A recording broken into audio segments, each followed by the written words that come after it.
We can start recording now. All right, so hello and welcome to this edition of the Sankofa African webinar, brought to you by Bell & Associate Consulting LLC in collaboration with Target IT. My name is Benjamin Akwe. It's Friday, July 19th, 2024, 1 p.m. U.S. Eastern Time, 8 p.m. Nairobi time, and 5 p.m. GMT. Just a quick brief history, right? Today's program is the third of our Sankofa African Affairs discussions on issues that are related to Ghana. So I just want to give a back history. So the first discussion that we had on Ghana was on January 26, 2024, which on the topic Ghana's culture and traditions on LGBTQI plus law and U.S. national security interest, which relates to the private member bill, which is currently pending in the Ghana Supreme Court. We're very fortunate to have Honorable Sam George Neti, MP for Nego Pram Pram, who actually sponsored that bill. Then the second program was actually on February 23rd, 2024. The topic was AU Roadmap of Silencing the Gangs in Africa, an assessment of electoral reforms and election settings that may brew political crisis in Ghana's upcoming 2024 general elections. We're fortunate to have Dr. Kojo Pumpuni Asante of CDD, Dr. Mr. Evans Numako of the MPP, Dr. Omani Boama, the NDC, and Kofi Quarantine, an independent presidential aspirant. So we've had two discussions already. Today's discussion topic is the third, and it's titled AU African Union Agenda 2063 and the Insanity of External Borrowing, Ghana's development path to public debt. Today's discussion is part of our discussions on development and public debt of Ghana. So before we introduce our panelists, right, I just want to do a quick round out some of the things we've been discussing. So next week, Friday, July 26, 2024, we'll have a part 2, which will focus on Ghana's debt crisis. So today is mostly focused on Ghana's infrastructure development and Ghana's debt. Next week is going to be on Ghana's debt crisis and its implication for national security, because we know that there has been some haircuts and all those things. That will be a conversation for next week. We hope to have some of our panelists to volunteer to join us next week if they don't already have commitment and engagement. To begin with, we want to remind our listeners of some aspects of the AU Agenda 2063 on Africa financing its own infrastructure development. So I sent to our panelists the AU Agenda 2063. I'm taking some excerpts, just a small portion of it, to read it out. The plans and the frameworks reviewed contributed insights for the development of the priorities which form a plan for Agenda 2063, in particular, the first 10-year implementation plan. Furthermore, a resource mobilization strategy for Agenda 2063 has been developed, looking for strategies for Africa to finance its own development. So that is where our focus is going to be on. Strategies for Africa to finance its own development. Lastly, an Agenda 2063 communication strategy has been designed and is now being implemented with the goal of engaging Africans from all walks of life in the diaspora to galvanize action in support of this agenda. So basically, to our listeners and viewers on the various social media platforms around the world, Sankofa African webinars are anchored on a myriad of perspectives. So there may be differences of opinions from our guests based on their expertise, knowledge, and experiences. The difference in opinions does not necessarily mean perspectives and thoughts shared are wrong, but reflects a divergence of ideas to address security challenges facing the African continent. So today we are honored to be joined by experts from academia, consulting, both in the diaspora and from the African continent, who will be helping us dive into the issues of financing infrastructure development in Africa and the drivers of external debt. We are lucky to be joined by Dr. Stephen Njaramba, who's a lecturer of applied economics, whose research areas has to do with international finance, public policy, and microeconomic policy effects from Kenyatta University, Nairobi, Kenya. Then we have with us Dr. Matsibe Yeboah, who's a senior partner, North Consulting, Accra, Ghana.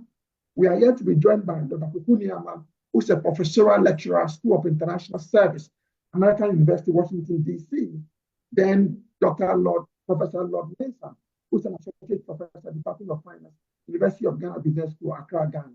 So, gentlemen, you are all welcome to this edition of Sankofa African webinar. Thank you. All right, so whilst we are waiting for the rest to join us, I think we can take our opening remarks, right, to get there. So, we normally give each panelist a 1 minute remarks, right? To a 1 minute time to give its own remarks. But I want each panelist to situate their opening remarks within the context of insanity of external borrowing, right? I'm going to give you a quote because we know the meaning of insanity, right? Insanity means doing the same thing over and over and over again and expecting different results. So I'm going to give you a quote, right, for you to situate your opening remarks. All right. So between 1966 to present, Ghana has been assisted by the IMF 17 times with more than $5 billion in the form of assistance, even though a critical examination of these IMF loans and conditionalities have revealed that such loan disbursements have statistically significant consequences on economic performance. That means on per capita and annual GDP, government spending on education and unemployment. So this is a quote. Ghana has been to the IMF 17 times, knowing the effect, right? So the question is it doing the same thing over and over again and achieving the same result is insanity? Are we not doing the same thing over and over again and expecting a different result? Let's start from you, Dr. Koku Nyeama. Okay, Ben, good to see you and good to see everybody here, those of you that I can see. That's a very interesting quote, but I don't think this is insanity at all. That you have to look at the alternative. The reason why Ghana goes to the IMF is because Ghana is broke. Ghana cannot pay its bills. And when you can't pay your bills and you are essentially an economy of that size, undercapitalized, high unemployment, I saw a number, only about 8% of Ghanaians pay income tax. You are broke. You are essentially not viable. And so you got to go where you got to go. And the question is, why is the IMF always bailing Ghana out? In Ghana, it's a staff people of the IMF, World Bank, because of structural adjustments, so they cannot afford to let Ghana fail. It's the same thing with Argentina. Argentina has been bailed out more times than Ghana has. There is no light at the end of this tunnel. Our economy doesn't work. We have too many of our people stuck in unproductive practices in the informal sector. And so we need a radical rethink of how to develop as a nation. We don't have the answers. So going to the IMF, those are temporary measures. We have bigger problems. We have way bigger problems. We cannot pay our bills because our economy doesn't work. Even the sectors that used to work for us, look at cocoa. Cocoa is struggling because of all kinds of problems. And so we have bigger problems. I have no problem going to the IMF as temporary measures. But what I'm saying is we have much bigger problems than simply, the borrowing bench, because you only borrow because somebody is willing to lend to you. And right now, if you look at our sovereign credit ratings, we are in the C's. That's, junk bond status. Those are the things. Those are the real things. If you can get that, I think on Moody's the highest we went was about B minus. Even if you can get up to a B plus, you don't have to go around begging for money because people will lend you money because people that have excess capital want to invest. And that's the things that we need to deal. We need to struggle with the structural aspects of our economy, the underdevelopment, the bigger problems, labor force participation factors. We're going back to import substitution industrialization. It doesn't work unless you understand why people are unemployed. And with all those things. So these are small problems. I understand that. I know what that quotation means, but that's not that worries me. What worries me is the fact that we haven't got a clue how to solve the real problems of the country. All right, thank you very much. Let's go to Dr. Asibe Yeboah. Going to the IMF 17 times, knowing the conditions, right? Isn't it insanity? Doing the same thing over and over again and expected to get a different result. Oh, I identify with Professor Nyama. This is not going to be the last. You know, there will come a time where I've been to the IMF the 25th time. We are members of the fund, and they are the lender of last resort. And so, what's wrong with borrowing from the fund? Okay, you put a figure out there of $5 billion over time, 17 times. We issue an Eurobond, and in one Eurobond issue, we are able to borrow 3 billion. Okay, so going to the capital market has even done far worse. If you think that borrowing from the IMF is such a disaster, we've borrowed over 13 billion from the capital markets. And we've done about 10 billion from bilateral lenders, multilateral, you know. So in our lifetime, you and I, Ghana will still go to the IMF. We will still borrow money.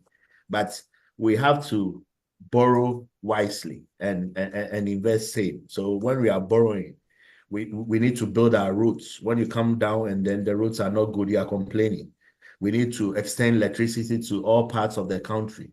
Our people need potable water. So all of the challenging needs, education, we need to build schools. We need to build hospitals. We need all the equipments that these hospitals need to operate. So we don't have the resources. Our revenue base is so low. And so if you have a revenue base of 13% of GDP, and sub-Saharan African peers are even doing 18%, what are you supposed to do? So we'll keep on borrowing. But then if we fix the structural issues he talked about, if you have a good credit rating, if say you hit an A-, then you are getting cheap funds. You are borrowing cheaply, and then it helps. But with a C rating, if we go to the capital market right now, we will not get anything less than 15% for Ghana. So it's a no-go area. And because we can't borrow from there, we have resorted to domestic. One thing I haven't touched on is the domestic. People create the impression that it's the external borrowing which is killing it.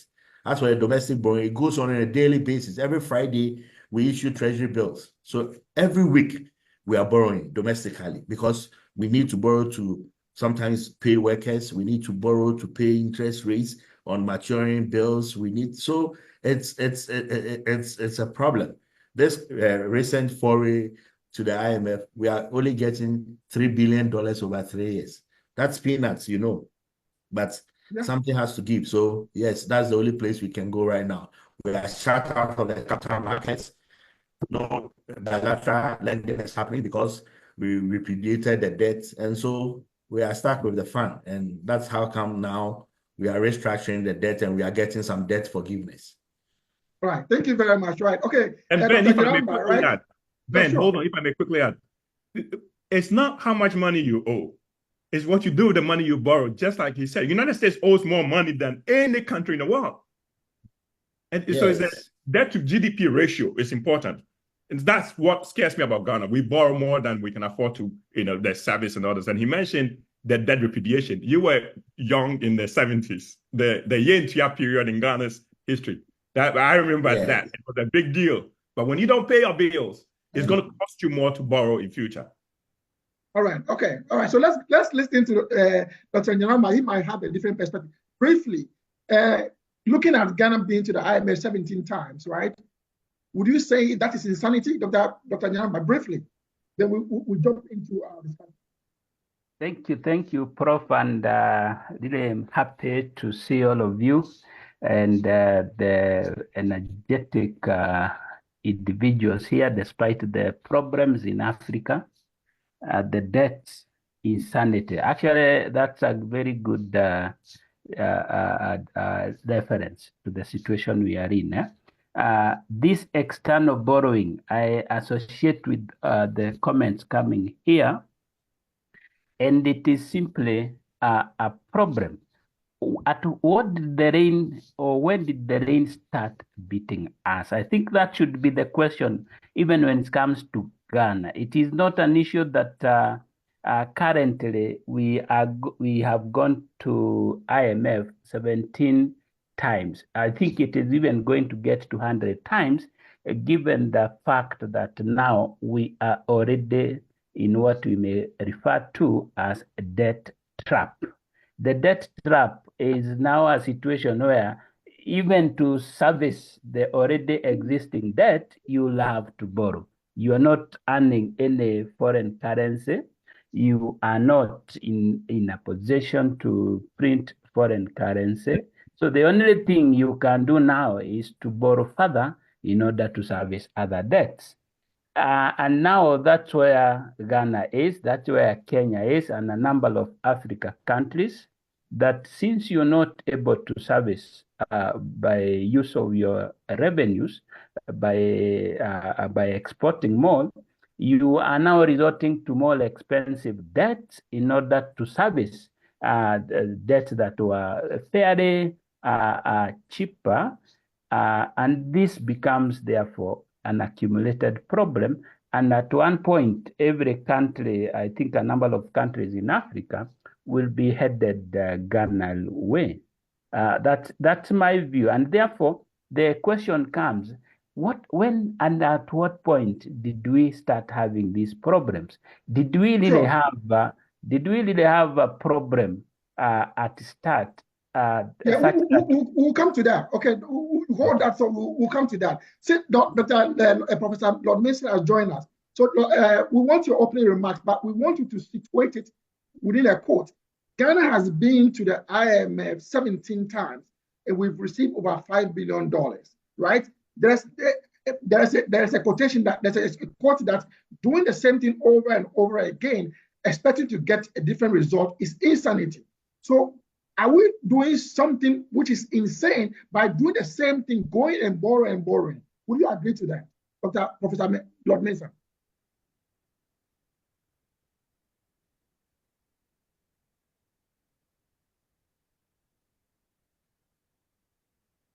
Well, if he cannot hear us, let's proceed. Now, since Dr. Nyaramba is from Kenya, Nairobi. Hello. Yeah, can you hear me? I can hear you, so please repeat the question. I was breaking. No, we just want your opening remarks with respect to Ghana going to the IMF 17 times, situated in the sense that doing the same thing over and over and over and expecting a different result is insanity. We're going to the IMF over and over again, expecting a different result. We want you to situate just a quick opening remarks with respect to that. Right. Thank you very much for the opportunity. Sorry, I was driving, so my phone, my video was not on. You know, the problem with Ghana and the IMF, I always, look at it as someone who thinks there's an insurance, right? And as a result of that, the person will intentionally drive and hit a wood, destroy his car, and then go for the insurance. Now, the last time we went to the IMF, I remember we set up, fiscal responsibility, committee, and then the Responsibility Act, which is supposed to govern, our spending, right? But then when the COVID came, we saw it to be an opportunity to spend. So we went to Parliament to remove this act, to give room for the finance minister to go all out to spend. And that is what brought us the second time of visiting, within about a space of about 7 years, we had to visit IMF twice. So effectively, the IMF serves a purpose. But I think, we've not made it our mind that we're going to IMF to support us on a particular project that will bring development. But rather, we messed up our own economy, and then we go to the IMF for support. So if you look at the 17th time, if you look at the 17th, hold on for me, please. If you look at the 17 times that we visited the IMF, almost all of them, with the exception of Kwame Nkrumah's time, that we went for the IMF for money for projects, you come to appreciate that in the Fourth Republic, our visit to IMF has always been, going with our problem, and then IMF coming to rescue us. Okay, all right. Thank you very much for your opening remarks. Now, since Dr. Nyaramba is here, he's from Kenya. Dr. Nyaramba, I want us, you were on the program 2 weeks ago. I want you to give us an update on the situation with respect to the Gen Z anti-finance bill protest, which is in its third week. Can you give us an update on what is actually happening on the grounds currently in Kenya? Yeah, thank you. Thank you so much, Prof. I think in Kenya is a problem that has started some times ago. I think about 10 years ago, no, not about 6 years ago. Kenya at one point even wanted to stop IMF giving us money. I think the former President Uhuru Kenyatta wanted had gone to IMF to ask for a rescue package, and IMF approved what we are now calling the rescue program under consolidated fund. We have a consolidation program being implemented by the government, which is supported and financed by IMF. And at one point, when the program was starting, Kenya came into arms. A lot of citizens wanted to block. A lot of civil society sanctioned even the IMF that Kenya should not be financed again, because the debt that was being accumulated by the government, the external debt, it was becoming worrying now.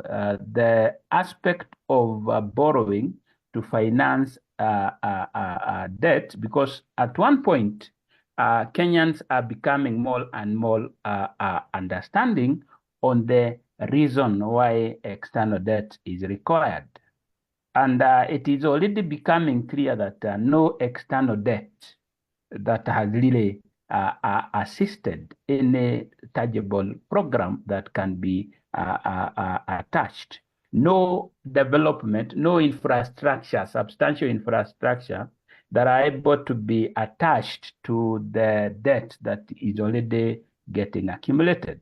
Then it is through this external debt that a lot of unemployment is being realized, both the factors of production and also the labor at large. You realize that unemployment is increasing at a rate that, of course, the country is accumulating the so-called external debt. Now, it was also from the realization that during one of President... Dr. Nyaramba, we just want you to give us a current situation. We'll come to the debt itself. We want to know what is currently happening in terms of the Gen Z anti-finance project. We'll come to the drivers of Kenya's debt. I just want you to give us up-to-date information on what is currently happening on the ground now. Yes. Now, my point is that it is at that point that Kenyans are able now to associate what had happened, and especially given that at one point we had a president that was almost in a position to reverse the problems that we were having of public debts. And at that, Kenyans had started resisting this debt. And the current president came with that promise that the reversal of this irrational insanity in borrowing is going to be reversed. And it is at that point they voted, a number of the young generation voted for the current president 2 years ago, 1.5 years ago now. But you realize that the president came in and he got into the what I may call unhealthy relationship with IMF, and there was now an increment. There is an expansion in borrowing, and at that point, then the Kenyans had to fall under the conditionalities at the IMF. And because of that, the young generation decided to come up with resistance. One of the major resistance that has happened is the rejection of finance bill. This finance bill that was being proposed, that had even been passed by Parliament beginning at the end of the month of June, it is mainly informed by what IMF wanted. And from there on, and the moment Kenyans were resisting on that, the young youth decided to take front and oppose that implementation of the finance bill. So from there on, the young generation are on fight with the government with the aim, currently with the aim to overthrow the government in place, of course, using the constitution, because they are already now propagating the problems of external borrowing and healthy association, of course, with the IMF. It's being considered very unhealthy. And from there on, we have every week we are young people, or the youths in Kenya are coming up in arms to fight the current government based on that IMF association and the enforcement of programs that are not supported on the ground. Bearing in mind, they are informed by the situation of public debt and continuation of borrowing from IMF. I think that has been the point of contention and a major fight between the citizens and the government, of course, being led by the young generation. We are calling them Gen Z. Okay, thank you very much. Now let's go back to our discussion. So I've sent all of you the narratives, right? So let's start with Dr. Niyama first, right? Which has to do with financing infrastructure development. So, Dr. Niyama, there is a school of thought that African governments in the post-colonial era have become addicted to external borrowing to finance their infrastructure development due to their own sectional interests, which are exhibited with secret clauses in some of these borrowing agreements. Now, let me give you a quote, right? Borrowed FM in 1960, right? Wrote a book, The Road to Independence, 1919-1957, which was published by Oxford University Press, Ghana. He said, during colonialism, experience. Excuse me.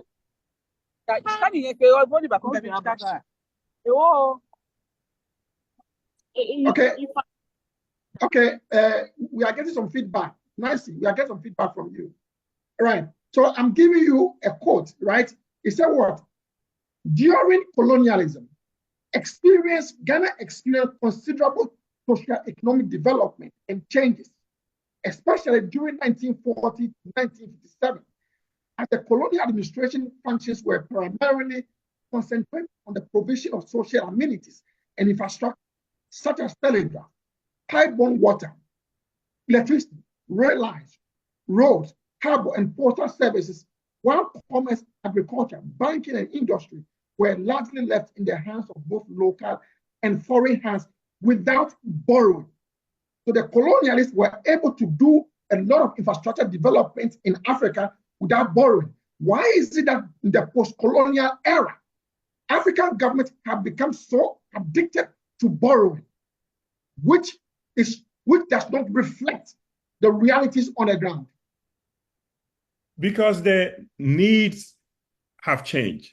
So the colonialists didn't have to borrow because they were stealing everything that we had, and they were doing selective development. We know Ghana was not developed by the British. They extracted resources and built railway lines to export our resources out of Takoradi ports. Northern Ghana was not touched.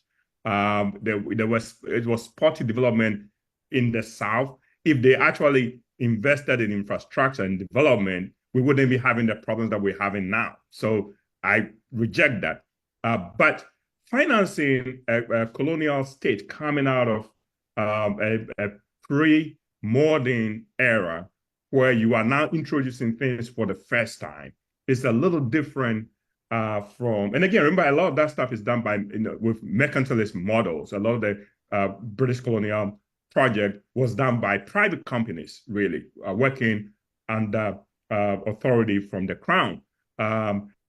So post-colonial states have actual responsibilities because they don't have some colonial booty that they can tap into. They have to find out a way to raise capital for development projects. And again, in a place like Ghana, because colonialism was not a uniform process. And so, for example, if you go to Kenya, there was better infrastructure in a place like Nairobi compared to Accra, because Kenya was a settler colony. Ghana was not a settler colony. Ghana was a colony of extraction. If you go to Zimbabwe, a settler colony, different infrastructure model. So in Ghana, the post-colonial state had enormous responsibilities, and it had to do a whole bunch of stuff: invest in education, invest in infrastructure, invest in healthcare, but more importantly, also the rule of law system, which the British hadn't really touched. All those things, and you got to come up with money from some place to do that. Now we can get into the question of whether they had enough money to do the projects that they did, and somehow we mismanaged it. I know this week there's a lot of debate about the Nkrumah legacy, which has not been critiqued properly. So you can get into all of that stuff. Nkrumah built schools and built roads and all that stuff, but I can also argue that if Nkrumah hadn't gone socialist, maybe Ghana would not be as poor as it is today. Ghana's GDP at independence was similar to South Korea's GDP. And so where are we now, compared to that? So what you do with the money matters. There wasn't a lot of money because most of our people were stuck in, the informal sector. There were subsistence agriculture was the case. And even the cash crop, the monocrop that we were dependent on was not one that we chose. We didn't have the forward-backward linkages that you need in the economy to fully leverage that product. We were exporting our cocoa beans essentially after sun drying it, and you're not adding any value. We were exporting our gold without refining it. We were exporting our diamonds without refining it, so that you don't have all those downstream industries. And in order to do that, you need education. You need to invest in education to bring people. You need skills. You need electricity. One of the things that you give Nkrumah credit for was the hydroelectric dam to produce electricity. But even at that point, we didn't have the capacity to absorb all of that. That's how you end up with Kaiser coming there with VACO to use all those things. But those are the things. And so I don't want to say that because the colonialists didn't have to borrow, somehow they were better. If they were better, our countries would be in a lot better shape, than they are now, because the foundation was extremely weak. It was extractive, it was exploitative, and it was really selective development for their own benefits. So, there's a lot of blame to go around, but colonialists don't get any credit in my book. All right, thank you very much. Let me come down to Dr. Nyoramba, right?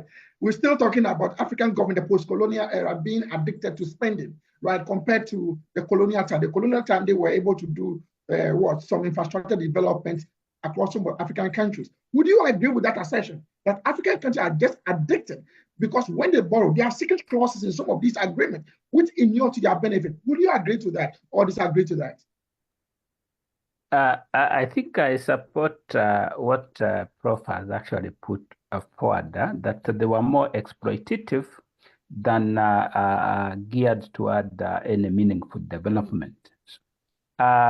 But I want to relate that with our current leaders, the one that we give the mandate to lead us, and the difference they have, even with those colonials when they were in place. And I think that they become worse. Our leaders, the one that we've given the mandate to oversee the management of our national resources have become worse than even the colonials. One of a reason, maybe just to mention one, is that aspect of individualism. They are not patriotic in nature, that even what we are referring to as borrowing, you may find that the borrowing mainly is to finance the resources that always the illicit flow of funds into other developed economies. So you will find that then the financing that is meant for construction or putting up infrastructures are not properly utilized, or they are not used at all. Rather, they are used for individual benefit, just as what the colonials were able to do. All right, thank you very much. Okay, let me come to Dr. Asibe. Right, on the same topic, right? There was a research from the African Development on financing development of African cities in November 2023, which estimate that the infrastructure gap alone in African countries is immense. Say closing it will require more than doubling of existing investment to an estimated $130 to $170 billion per year, right? And then we have a financing gap of 68 to 108 billion. Now, let me ask this question. Data from the African Economic Outlook 2018 reveals that institutional investors, such as insurance companies, pension funds, sovereign wealth funds, have more than 100 trillion in assets under management globally. A small fraction of excess global savings and low yield resources will be enough to plug Africa's financing gap and finance productive and profitable infrastructure. Why is African countries not plugging into this $100 trillion in assets, but they are always so much focused on borrowing with all these secret costs, which inure to their benefits?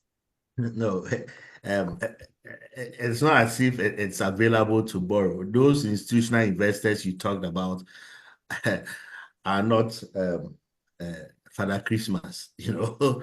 They are the same people who put their monies in the capital market, okay? It's the same funds that they put in the capital market that we go borrow at 9%, 10%. So they look for where they'll make the most profit, because these are funds that belong to investors and individuals, and they are expecting a certain return. So it is not as if it's available to us and we are not tapping into. As a matter of fact, the cheapest funds out there would be the multilateral funds from the World Bank and the IMF, and the extent to which they will lend to us is shallow. They wouldn't lend to us big amounts. Also, so if you look at the financing infrastructure, for instance, Professor Nyama spoke about the legacy from the colonialists. If you break Ghana's infrastructure development into three, from let's say 1957 to 1980, and then the 1981 to maybe 2000, and then from 2001, we've seen the most development since 2001 in Ghana, extending electricity to all parts of the country, improving water supply, building roads, modern hospitals, all the beautiful things around the world. Now they are coming to Ghana in this last 25 years or so. So we need to further borrow to build the infrastructure. We are still not there yet. We still need to expand our roads. We need to improve healthcare. We need to improve our schools, modernize agriculture, ICT, communication. There's still a lot to do. We cannot throw up our arms in the air, so we have to borrow to get this done. The only downside to all of this is that infrastructure spending has become too expensive. Okay, so borrowing in and of itself is not a problem, but now to get cheap funds is a difficulty. Where do you get these funds? Domestically, we are borrowing from the domestic market at 28%, 29%, 30%. So sooner than later, you are debt distressed, and then you don't know how to come out of it. So it's not as if our leaders are not aware of the escalating debt, but there are demands on leaders to expand infrastructure to all parts of the country. And when you don't improve infrastructure, that's also another national security threat. The youth can get up in arms that people block roads. When the roads have not been fixed, people are angry. So in as much as borrowing has become a panacea for violence and disturbances in Kenya, not borrowing to fix infrastructure too could lead to the same problem. Absolutely. Right. Thank you very much. Right. So we're talking about financing productive and profitable infrastructure. Now, in order to do something like that, you have to industrialize. Now, let me give you a quote. This goes to Professor Lord Mensah, right? He said, one of the key factors retarding industrialization has been the insufficient stock of productive infrastructure and power, water, and transport services that will allow firms to thrive in industries with strong comparative advantages. Right. We've had the first industrial revolution, second industrial revolution, third industrial revolution, and fourth industrial revolutions.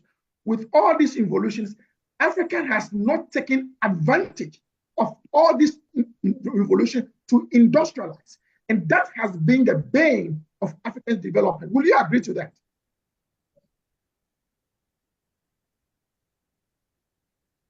Yes. So, good evening. Can you hear me, please? Yeah, we can hear you. Yeah. Yeah. So clearly, it's not that Africa has not taken advantage of the frontiers of evolution when it comes to development and industrialization. Now, industrialization is kind of, it transcends and it transmits. So if you look at the waves of development, I mean, you can take it from the ancient Greek, build up into the European era, went to America, and now Africa is tagged as a frontier market, which means that it's a market that has a tendency to grow. And looking at our population growth, obviously it tells you that, yes, this is where there's a room for expansion. You know, when you take economic dynamics, you appreciate that, you know, countries grow and they get to a plateau stage. And that is what is happening in Europe and then other parts of the developed world. Now, countries that has a tendency to grow, that is, I mean, talking about Africa, definitely will end up borrowing. And there's nothing wrong with borrowing when there's room for expansion. There's nothing wrong with borrowing when there's room for expansion. But then the question is where you borrow and the cost of it. That is where the problem is. Now, I would say that over the past, since 2007, we've had African countries develop sort of maniac for Eurobond, right?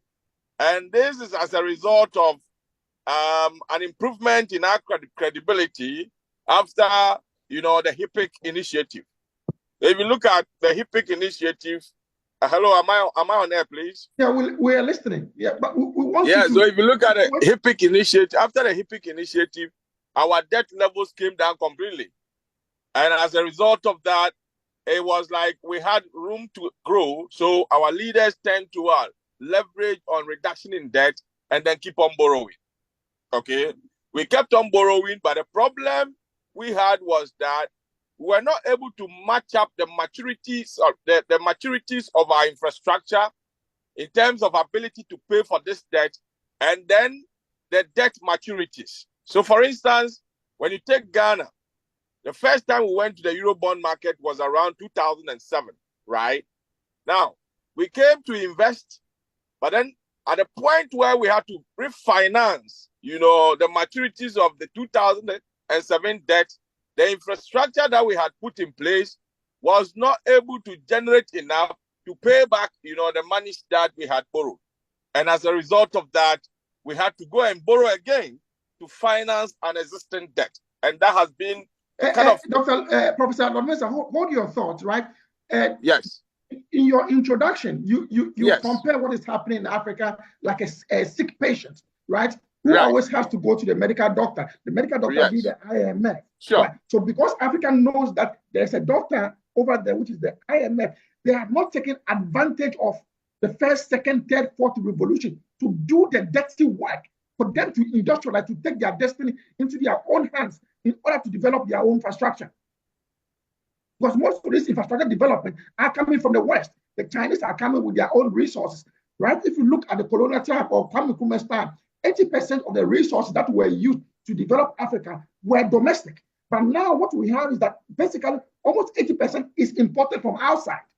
So because Africa has... So what you need to appreciate is the source of finance and the conditions that comes with it. So for instance, when you go for a Chinese loan and you are coming to use it for a project, they expect that the input to the project, to some extent, even the labor, okay, you must hide from where the money is coming from. It's part of the conditions. So that's why I mentioned in my submission that the source of financing, right, and then the cost of financing determines the ability to pay. So if you are financing from a Chinese, bank, and then the bank, forces you to, as part of the conditions, allows you to get labor from, China, and then also some of the materials that you'll be using to be imported from China, in a way they want to get the part of the money that they've given to you back as part of what? Security in giving out the loan. Remember, there's no free lunch in this world. Anybody that is giving you money may want returns, okay? So the source of financing, plays a major role. So if it turns out that you borrow it from China and China says, that the labor force that you use on the project must come from our end, and then also the materials to be taken from our end, they want assurance, because some of them, they believe that if they give you the labor, the execution of the project is going to be of some quality. And by so doing, the ability to pay becomes assured. They don't want to give you the money. In the end, when you use your own labor, you produce a project that will go, bad in the short period of time without necessarily being able to pay the debt that goes with the project. So it's part of the conditions that goes with it. And until we tend to finance, right, chunk of our project internally, right, we are going to face these problems all through. Fine. All right. Thank you very much. So, Dr. Mio, you have the last word. Let me come to you. Right. So, Africa has been talking about African unity. We have the OAU, the AU to become one state. Now, the infrastructure development, right, the uneven infrastructure development can be said to be a problem why Africa is not able to be united. Because if we're talking about that, a place like South Africa, right, will have an influx of migrants coming from other African countries because of its infrastructure development. Isn't that the major problem why we are still struggling to have this African Union? That unity among our African states to one federal state like we have in the United States because of what you call uneven infrastructure development. I don't get your question. Are you saying that the uneven infrastructure development is what's impeding African unity? Right. Because you can have a situation where that means you are allowing free movement of people, right? Most people are going to move to South Africa, which will become a problem for the South Africans to deal with. Well, it's also a benefit to them. They've relied on labor flowing from poorer countries into their mines. That's how South Africa developed. And so again, there's uneven development everywhere. In the United States, where I live, there's uneven development. If I live in Washington, D.C., if I drive 2-3 hours out here, I'm in West Virginia, which is very poor. There's that. So, markets are very important in terms of the ability to move, resources around. Factors of production need to go where they are best needed and where they are best rewarded. And so that's part of it. Africa's infrastructural problems, because of the various colonial legacies, we haven't done a lot of coordination. So, for example, if you take railway lines, for example, the railway lines in Ghana use a different gauge compared to the ones in Togo, for example, or even Ivory Coast. And so that we don't have this continent-wide view of development. And that's one of the things that we are supposed to be doing with the Africa Continental Free Trade Area agreement. We're supposed to coordinate certain things so that we don't become competitors. We don't compete against each other. We need to think about how to add value, how to improve intra-regional trade, and that's important. And how to knock down some of the barriers so that our markets become larger. Our markets are too tiny. We need, so if West Africa, for example, is one common market, it attracts foreign direct investment, because if you are coming to do an investment in Ghana and you can sell across the region, that's more attractive than if you just sell in Ghana. How many people are in Ghana? Well, what's Ghana's population now? 50 million, even that. It's a small market. most of those people are poor, very poor. I don't think we are even 50 million yet. And so it's a small market compared to if you take the entire sub-region. So those are part of that. But it's very hard for us to coordinate because we are in these colonial silos, and people in Ivory Coast, trade with France more than they trade with Ghana. The reason why they don't trade with Ghana is also because we have similar things. We both export cocoa, and this is where colonialism has really done us a disfavor by allowing us to grow the same kind of products and essentially become competitors. But going back to your infrastructure question, I get a feeling that somehow you think that, somehow there is a pot of gold somewhere and African leaders are refusing to tap into that. I don't think that that's the case. Yes, we have unprecedented capital pools around the world. But as we used to say in Presec, the owner of the food is the eater, not the hungry man. And so it's just because there's money somewhere doesn't mean that it belongs to you.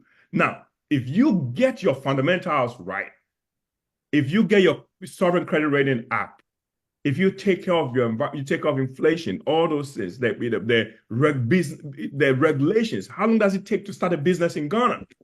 All of those things. If you get all those things right, you'll get foreign direct investment. And people want to lend money to you, but they want to lend money to you when they know that you can pay. This is where the legacy of our debt repudiation comes in, and the fact that we go to HIPC because we can't pay back the debt. And again, I'm not against HIPC, but anytime you reschedule your debt and you have somebody write off your debt, your credit rating takes a hit because it means that you cannot pay your bills. If you cannot pay your bills, nobody's going to lend money to you. The United States owes the most money because the American financial markets are the safest, and Chinese are essentially buying American bonds. That's how the U.S. ends up, owing all this money, and there's nothing wrong with that. You can finance development with borrowing. A lot of things are financed with borrowing. It's what you do with the money. I actually think that we haven't gotten enough. I think that we've just been doing microfinancing. We haven't borrowed enough. I want to see if you're gonna go big. I want to see Ghana, get in the big leagues, borrow, billions of dollars, invest heavily in infrastructure, invest heavily in world standard research universities, have business incubators. You need a machine tool. And you're talking about industrialization. You can't industrialize when you don't have a machine tool industry. You just don't start and start growing factories. You need to have all those things. You need to have reliable electricity. So go big, then use the money to lay the foundation for an economy that works. That's what, right now we're just borrowing. And some of the money that we borrow actually goes to cover recurrent expenditure. Essentially, we're borrowing money to pay bills or to buy food. That's not investing. You need to invest in your development. Somehow, and a lot of it is not the government's fault. Some of it, I know people talk about corruption. I don't think corruption is the reason why we are underdeveloped. I think that we just don't have enough. We just don't have enough. And our economy is tiny. We've discovered oil, but it's not a lot of oil. Then oil prices went down during COVID. And then COVID also came, and we've now fully recovered. So there are all those things. But I still think that when you need $1 million to do development, but you are only borrowing 10,000, it's not enough. But you owe that 10,000, but you don't have enough to start a business to pay that back. And so then you are servicing. That's how you get stuck in the debt trap. So I want to see. Look at Europe. Europe was rebuilt with the Marshall Aid. Marshall Aid built Europe, and so that because it was big, it has to be substantial to make a difference. Africa is not doing that. We're just borrowing, a little bit here, a little bit here. The politicians steal some of it, and the rest goes into paying bills. And by the time we're done, we don't have enough to invest in the economy. So the productive sector continues to lag behind, and we owe money that we cannot pay back because we just spent it on recurrent expenditure. Right, thank you very much. So we are going to the next narrative, right? So we come to Dr. Nyoramba, right? But Dr. Nyoramba, in your research on Kenya's debt over the current situation with respect to fiscal deficit driven by growth in foreign borrowing and expanding export, can you explain to our listeners what are the drivers of external debt dynamics that has brought Kenya to its current situation? Thank you, Prof. And that question is quite important and related to Prof. Anaroje. And he said that we should borrow and borrow big. And I want actually to talk about that concept of the driver of external borrowing, and more so the effect that it has when it comes to the competitiveness. You know, we have to realize that most of Africa economies are becoming smaller in terms of what they produce as compared to what they were producing there before. And if you look at that, it has something to do with the component of borrowing. There is the domestic borrowing and there is that external borrowing. Remember, African countries, all of them are having currency, which we may call an unconvertible currency. And a lot of it, as much as we may actually look at in terms of volume, like the value of Kenya shilling, the value of maybe another currency in Africa in terms of dollar. But you realize that a number of studies have already termed major currencies in Africa as misaligned. That is, the moment currency is overvalued in its real sense, it makes the goods domestically uncompetitive. So the aspect of looking at the demand versus supply, are the goods in Africa or domestically produced in Africa in demand? Are they in demand? The question of cost of production is so heavy, especially here in Kenya.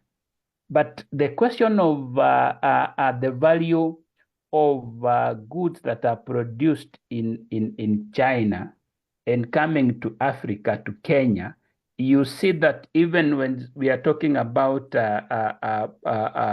products like dairy products, poultry products, they move from China with all the handling and the cost of transportation involved. But once they come to a country like Kenya, they are so lowly priced compared to the ones that are domestically produced. And you'll find that the problem is there in the issue of borrowing. Why do we borrow externally when that currency cannot be used domestically? Mainly is to subsidize the imports. Because the moment, like for example, just recently when Kenya was able to float the 1.5 billion US dollar on Eurobond, the Kenya shillings against US dollar reduced from 160 Kenya shillings per dollar to around 130 within 2 weeks. And then you can actually associate that with the money borrowed. But now what happened to the current account in Kenya? It went opposite. It was moving towards now balancing. Now the imports enlarged. The goods of the cost of goods that are getting imported or they are being imported up to now, they became so cheap and such that then you will say that from that aspect, it makes the domestic produced good both competitive domestically and even externally in Africa. Those like, for example, we were talking about COMESA, if we were talking about East Africa communities, those goods domestically produced become completely uncompetitive as compared to those that are coming from outside Africa. And number two, the aspect of fiscal budgeting. You realize that the defense of this exchange rate is one of the major and the main component that the government has to be the main spender, because it has to borrow a lot of money, more than half of the deficit, more than half of the budget or fiscal deficit is external borrowing. Why do you need the external borrowing? Simply to defend this domestic currency and they protect it from a depreciation. And therefore, you realize that overvaluation of domestic currency has driven the country to that problem of external debt. And it continues as the defense continue. And then again, the desire to borrow further and the desire to get further into this external debt. All right, thank you very much. Right. Now, we are doing a comparative analysis. So let me go to Professor Lord Mensah, right? So let me give you a quote. The IMF World Bank Debt Sustainability Analysis that was concluded in Ghana in September 2021. Give me a quote. Public debt is sustainable, provided the authorities' medium-term consolidation plan is rigorously and credibly implemented to improve the primary balance, put debt on a declining trajectory, and ensure continual market access. Can you please explain to our chair nation the drivers of Ghana's external debt dynamics by distinguish between what you characterize as economic and financial data on Ghana's debt? Can you tell us the drivers of Ghana's debt by making a difference between economic budget and financial budget? We want to make a comparison between what is happening with Ghana and Kenya.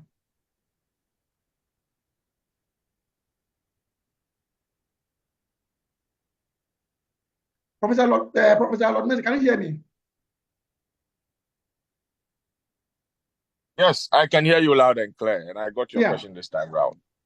Yeah, so what is driving Ghana's debt as we speak now are, I would say several factors. One is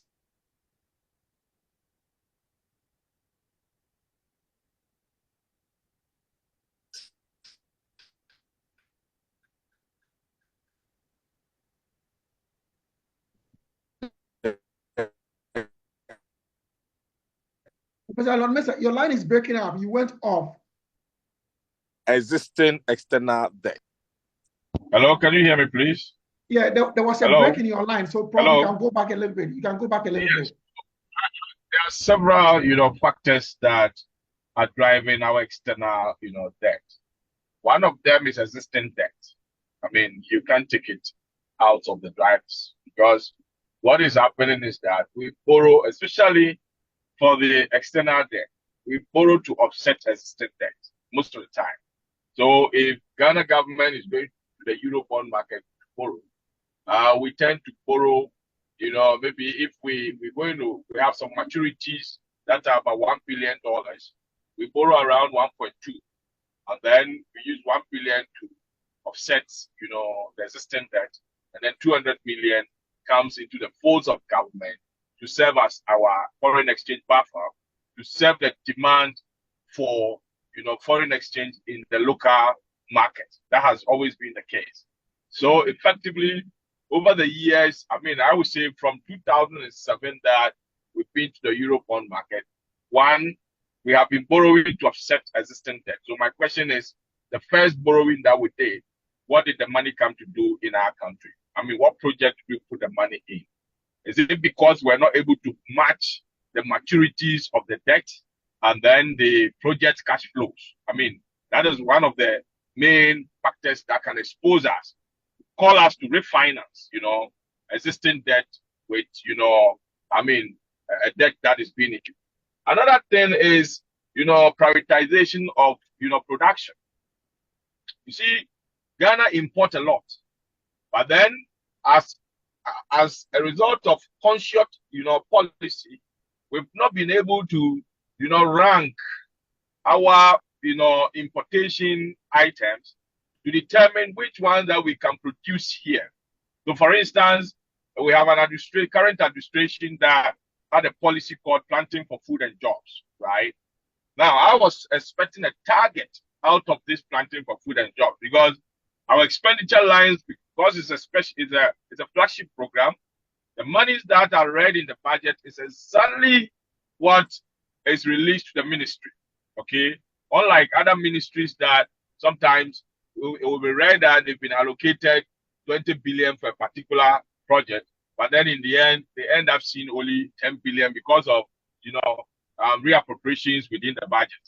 So effectively, for the flagship programs, you are for sure that the ministry would definitely get the amount that has been stated in the budget, right? So I was expecting that, that policy will say, okay, fine, we're going to stop importing rice by 80%, because by the end of, the policy, or by 4 years' time, consistent allocations to this policy should be able to reduce,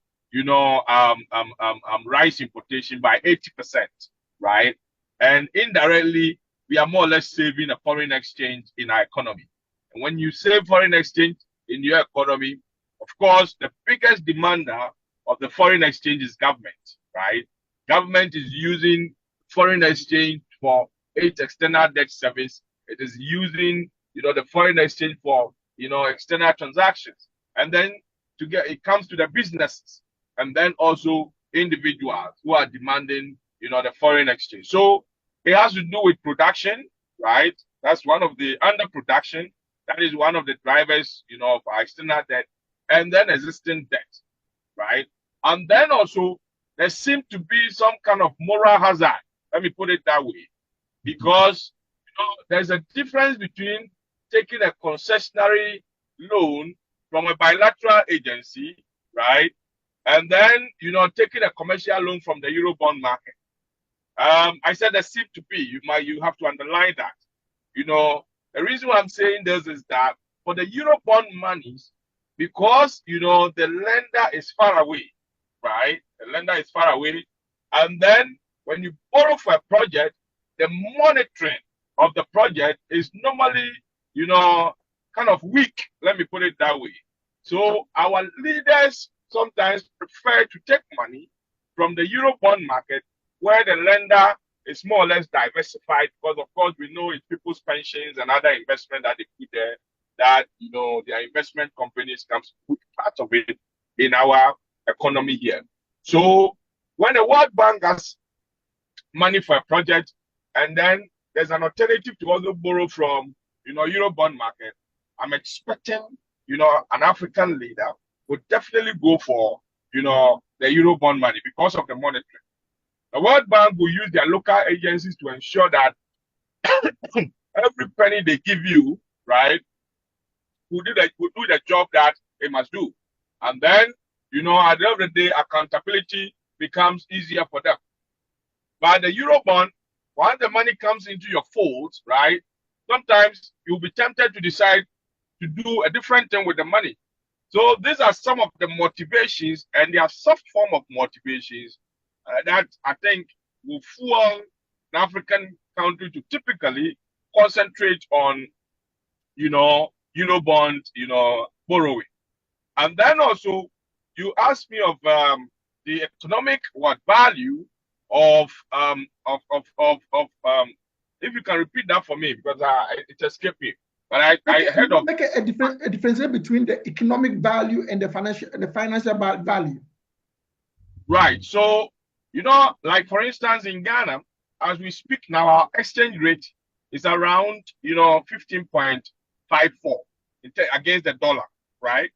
That is the market value as we see, right? Because this is and it's a financial value, but the market price is the financial value. Now, that is not a true exchange rate. The reason why it is not a true exchange rate is that, this is a country that has suppressed its external debt. So one way or the other, indirectly, we have fixed the exchange rate, right? And then also, this is a country that has high tariffs at the port, right? Which is also preventing, demand for forex for importation, right? So effectively, we are more or less suppressing the dollar. Now, the economic value will be when you put the financial value that we see on the market now together with these two fiscal adjustments that I talked about. Remember, we've also had, debt restructuring, okay? And as a result of that, the debt restructuring has also reduced our debt service, right? Indirectly. And so that difference between what we are seeing on the market and the fiscal suppressions that we give to the exchange rate, when you put the two together, will tell you that the exchange rate's true value is not the 15.43. If you open up this fiscal adjustment, you realize that the exchange rate is going to go above that 15.43. And that will be the economic value. So the economic value is nothing but, you know, the market value plus the fiscal adjustment. But then it's not a bad thing to have it this way. The reason being that this fiscal adjustment are, you know, temporary fixes, right? To make sure that you tame the free fall of your, currency, to make sure that you tame the upwards adjustment of your of inflation in your country, to make sure that you bring interest rate down. Now, when you bring all these indicators down, one way or the other, you are more or less, you know, energizing or putting in some kind of energy in the economy to enhance production. Once it enhances production, you may use the same, you know, interest rate structures to call off, you know, the unnecessary fixes that you have done. So effectively, yes, but the problem we are having in Ghana is that our fiscal adjustment, you know, policies are not yielding the necessary results that is supposed to enhance, you know, the economic value to match up with the financial, you know, value. And so we seem to be going in cycles where the market is always detecting, and then to some extent, people have lost trust in some of these indicators. And normally, when you leave an economy to run for a long time with uncertainties, right, you tend to breed what we call speculation, okay? And now, you know, speculation seems to be one of the key drivers of our economic indicators. And so that is the problem we have come to at this level in Ghana.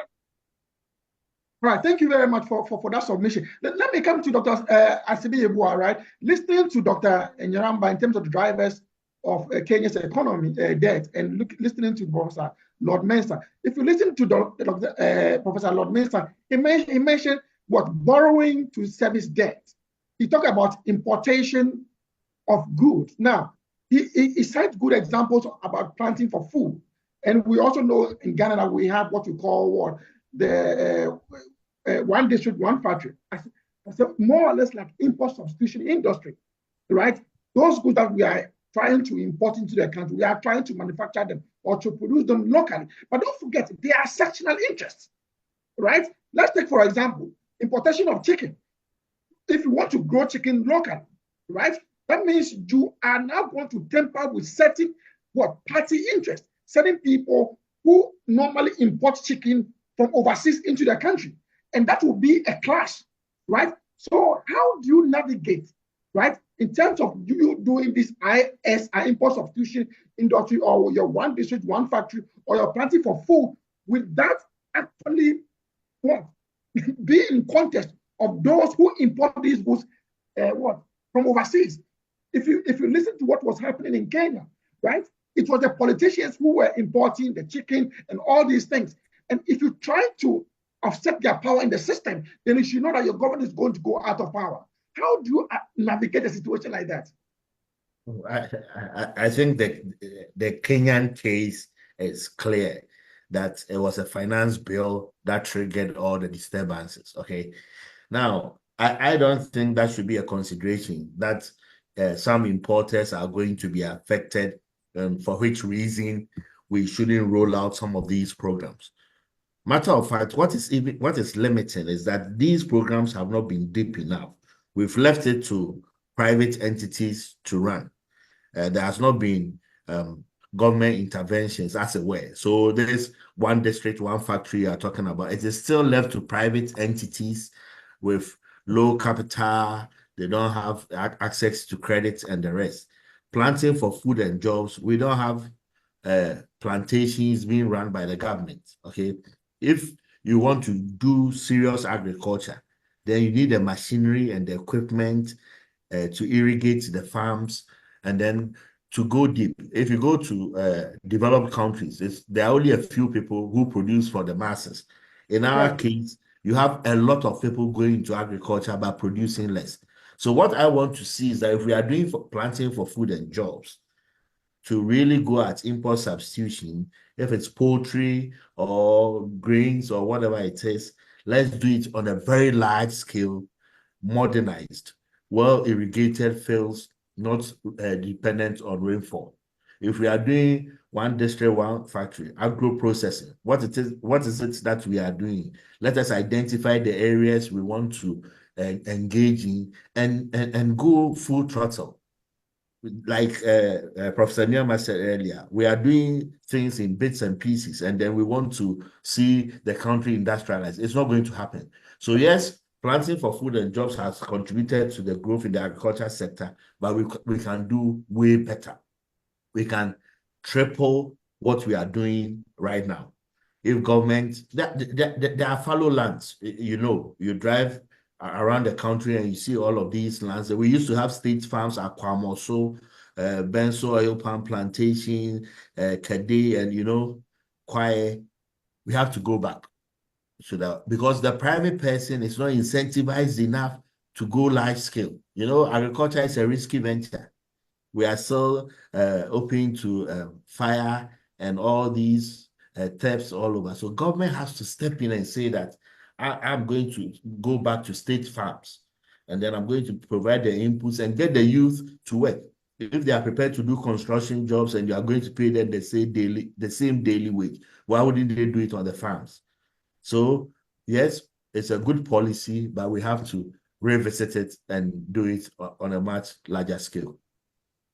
Thank you very much, Dr. Nyama. Listening to Dr. Asibe's submission, I just want to follow up on something that he said. He said we should do agriculture on a large scale. Let's try to do a comparative analysis. For example, in the US, less than 3% of the population actually are involved in agriculture because they have the huge equipment, right, that is able to do that. In Ghana, we're talking about around 45% involved in agriculture, right, where they use local made.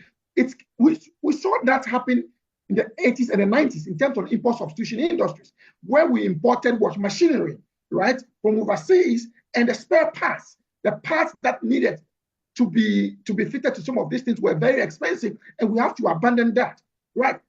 Isn't that comes down to the same situation that we've not been able to take advantage of the first, second, third, and fourth industrial revolution? For us to be able to build those large-scale machinery to help us to develop. Okay, so you have to take a comprehensive view of Ghana's economic development history. Okay, so import substitution industrialization, this is not the first time we are doing it. We did that in Nkrumah years, right down to the 70s. It failed. That structural adjustment, we moved away from all of that. There's the lessons from that. In the early Rawlings years, you're talking about technology transfer, which is one of the things that came out of the NEO debates, the New International Economic Order debates, and even the African alternative to social adjustment and all that stuff. Technology is a real gap. In the early Rawlings years, they were pushing appropriate technology. I don't know if you remember that. But that's also not enough. We're still playing in the baby pool, the shallow pool. You got to go big. And you got to go big in a way that allows you to leverage the technology. The reason the United States can have very few people engage in agriculture and yet produce a lot of food for export and for domestic consumption is because agriculture is an entirely modern enterprise. Now, it's mechanized. Maybe Ghana is not there yet because Ghana's agriculture is still labor intensive. You still have a lot of people stuck in that sector. You're not going to turn it over overnight. That's not going to work. But we have to move away from the practices that we know don't work. Land following, slash and burn agriculture, these kinds of shifting cultivation, mixed crop farming, all those things, they don't work. But the root of all of that is land tenure problems.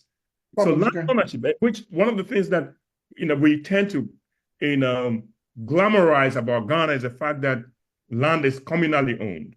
Okay, that's in theory that's good, but what that also means is that people don't have, people lack the ability to leverage the ownership for credit. Because when you go to a bank for a loan, they want to see the papers that says you own the land. So they don't have the paperwork and all that stuff. So something that belongs to everybody in a way doesn't always belong to anybody. And that becomes a problem. So we have to think about land tenures if we're trying to do this. But I will even move away from this small scale farming models. If we want to go industrial, let's go industrial. I'm always hesitant to lead with the government, but with something like this, it may require government involvement, and it may require government stepping up, even if it's public-private partnerships. It may require, because our business sector is so fragile. We don't have the capital pools. It's, our businessmen are small. They can't borrow the kind of money that is needed to do things at that scale, that the level.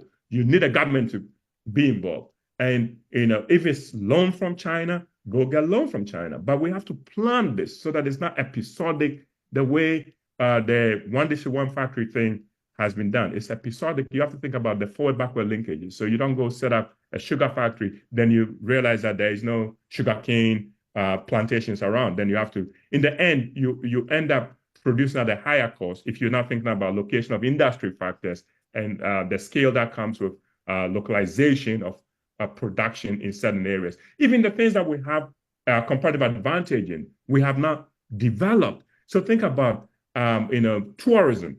Ghana is blessed with all those forts and castles. We inherited those.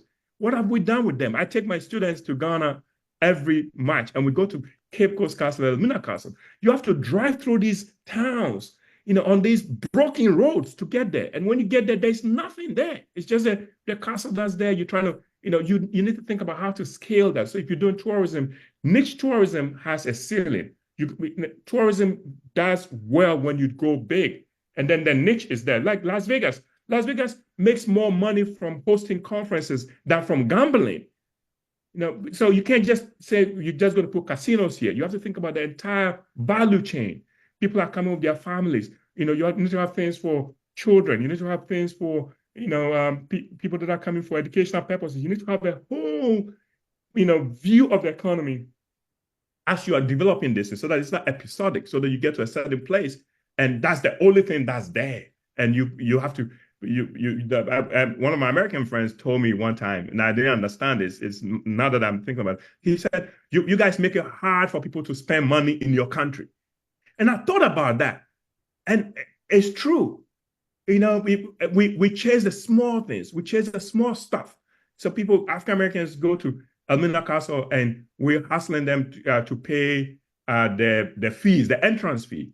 That entrance fee is nothing. I travel over here, go to places where the entrance is like, go to Smithsonian, it's free. But, you go to Washington because all the museums are free, but because of that, you stay longer and you spend more money in the economy. So we have to stop being penny wise and pound foolish.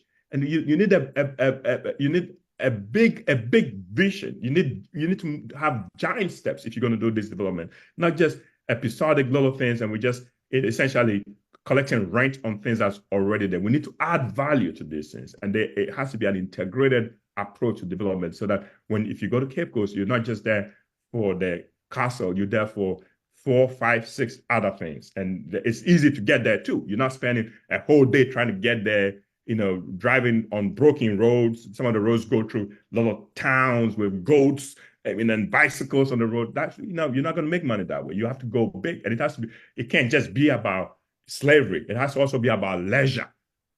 So it cannot be just niche tourism. You got to develop other people come in there. They may want to go see the castles, but they may also want to, go relax at the beach. You need to have all those things. Instead, you go in Cape Coast Castle and you see people pooping on the beach. You see children, Elmina Castle, our kids standing there, begging tourists for money. They should be in school. So it's all those things. So we get that small money that we get, and we live in a lot of the money on the table. You need to go big, and you need to think about how all these things are connected. You can't just say, okay, we have this spot, we're just going to collect the money here and forget about all those things. So I think there's thank you very much. Go ahead. Finish your thoughts. Finish your thoughts. No, I'm good. What I was going to say is that I still have hope. I still have a lot of hope, because we still have people. And that we can come back and talk about this stuff, because I think that every nation's number one resource is human resource. And so Africa still has a lot of people in Europe, median age in Europe is in the 55. Median age in Ghana is around 21. So we still have a lot of human resource, and if we can figure out how to unleash that, the future is still very bright. All right, thank you very much. Right now, let me follow up with Dr. Nyaramba. Right, in your submission about the drivers of death in Kenya, you raised the issue of importation of chicken, or importation, that almost everything in Kenya is being imported. Recently, we had members of parliament, right, people, senators, and they were admitting that they are the ones doing all the importations, right? They are importing everything into their country. And when they come in, they just jack up the prices. Now, how do you address a situation like that? That those who are supposed to be formulating policies to create import substitution industries are the same people who are doing the importation of some of these goods into the country. How do you deal with a situation like that? Thank you so much, Prof. And I'm really impressed by the submission by Prof there on the big industry that should transform our economies. And I was just feeling that I need to remind him, you were saying at one point here in Kenya, if you have to take water from river, you have a container, big container, you want to take water from river to home, you need to make sure that all the leakages are sealed. As much as we would want to invest heavily in our countries, and especially in Africa, we have to be concerned about the leakages. And this actually link with the question of importation. But before I come to importation, Prof, allow me to say that the Kenyan scenario, and especially when it comes to the finance bill, that was just the last stroke that fell the camel itself. There were issues there before, and the issues that had accumulated over time are the one actually that boiled to the evaporation at the point of finance bill. One of it was the question of unproductivity in the country. The country is moving down and down in terms of production. To an extent, even the toothpick we no longer produce, we import. We have heavy question on unemployment, including even the public sector. Our government, immediately after it was voted in, it fleeced employment. 70% of the national revenue is voted for payment of debts. And you realize that at one point, there was no therefore expenditure that was, the expenditure that was going to help was decreasing as time was going. That means that health facilities were becoming more private, and that would mean that the poor were not accessing health. Education, still, we have a major problem. In fact, we have a very solemn case where those that are being admitted to universities to do major courses like medicine, finding it that they are unable to pay, and therefore they are leaving it for those that are able to pay and going for cheaper courses. And you can imagine that what that is doing. So there were major issue. And therefore the question of importation, and I'm saying coming mainly through the subsidization of importation using borrowed resources. We are borrowed in a commercial, we have borrowed in commercial market. We borrowed from IMF. IMF only make sure that the chain of trade is maintained, making sure that Ghana will not have a problem of importation. In fact, I'm saying I wish Africa can have a blockage when it comes to accessing external borrowing, foreign currency, and that will be the point at which Africa will start growing. But now the importation and our leaders, that is now to your question, Prof. Our members of parliament, our cabinet secretaries, those are the one in charge of the government, are the major owners of farms that are importing, or they are the ones who are trading mainly on goods that are being imported. And the policy, therefore, is heavily to maintain a misaligned exchange rate. Misaligned exchange rate, or an overvalued domestic currency, such that anything that is produced, our agricultural product, as much as we produce, we have had the large-scale production of agriculture, as Prof has alluded to, but all of them has been dying over time. Luckily, we've not had a fully communal land like probably Ghana, but in Kenya, we've had private land and major or large-scale farming, especially coffee, tea, and even products like flowers. But all of them have been coming down over time. The coffee is almost gone. Tea production is almost gone because the cost of production, which is associated to the final price, is uncompetitive in the international market. And then it so happens that the imports are so cheap, they are so cheap as they get into the market, that we basically cannot produce because you cannot compete. Milk coming from external market, maize coming from external market. It comes here at 1,800 Kenya shillings. To produce a bag of maize of the same quantity, the same quality, it will cost around 3,000 Kenya shillings. That's almost double. Are we blaming the cost of production? No, we blame the misaligned exchange rate. And the people supporting and propagating this are the policymaker. I want to give you a case, Prof, of our students at the universities who are able to come up with a ventilator during the COVID. At that point, we had a problem of ventilators because they were not being exported by the producing countries because they needed them. And with that, Kenyan universities, a number of them, were able to come with ventilators that have been working and working very well. I can tell you up to now, those universities, despite having passed all the process, all the quality checks, they have not been licensed to produce. And the importation still continues. A number of innovations have been done here in the country by our students. A lot of engineers have been produced that are able to do even the roads that we bring in the Chinese to do.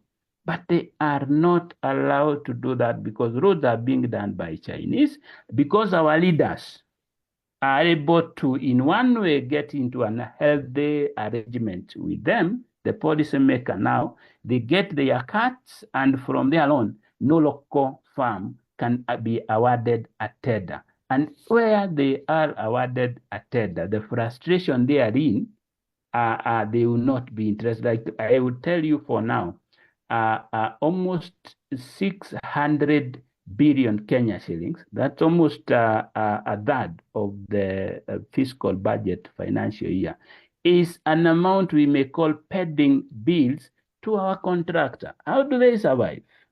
How do they survive? We are killing the local contractors, local farms. While once we are talking about Chinese or any other farms coming from those developed areas, no single pending bill other than now the debts that they are owned through the borrowing arrangement. So in that case, our policymakers are the major reason why we are where we are. How to address this? How to address this? I think in Kenya, we've had one thing, we've made those leaders go, and I think, unfortunately today, a number of them have been reinstated. So the question and the issue is that these leaders must be accountable, and they must pass policies that are develop-oriented, that are locally oriented to development. And number two is that we must stop this issue of defending domestic currency. I think Africa can get to regional arrangement that doesn't have to have alignment mainly going to a dollar, but alignment going to more of the domestic exchange rate rather than going through the dollar. I think at that point, Africa gets into the problem of competitiveness. Yes. Prof, Yeah. I can't. Yeah, sorry. Okay. Thank you for that submission, right? I want to go to Professor Lord Mensah, right? On the same question.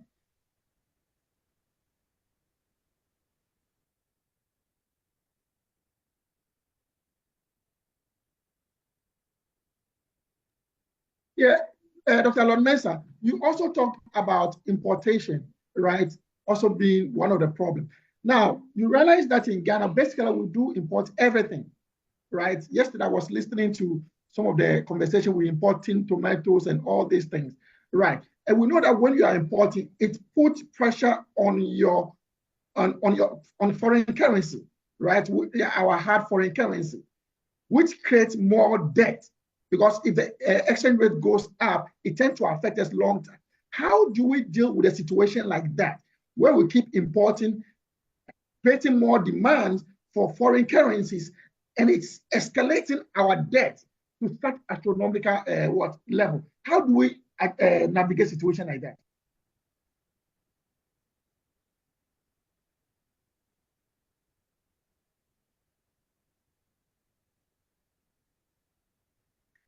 Can you hear me, Professor Lord Mensah?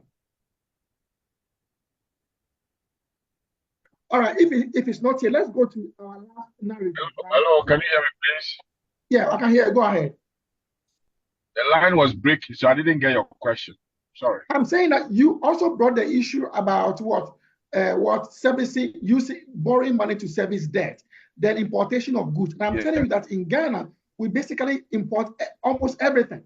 And when you are importing, you need hard currency to import those goods, which puts extra pressure on the currency, thereby seeing that your debt keep ballooning all the time because the exchange rate keep changing almost all the time as a result of pressure on the foreign currency, basically the United States dollars. So how do we deal with a situation like that?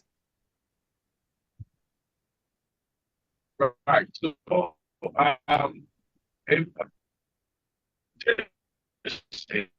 is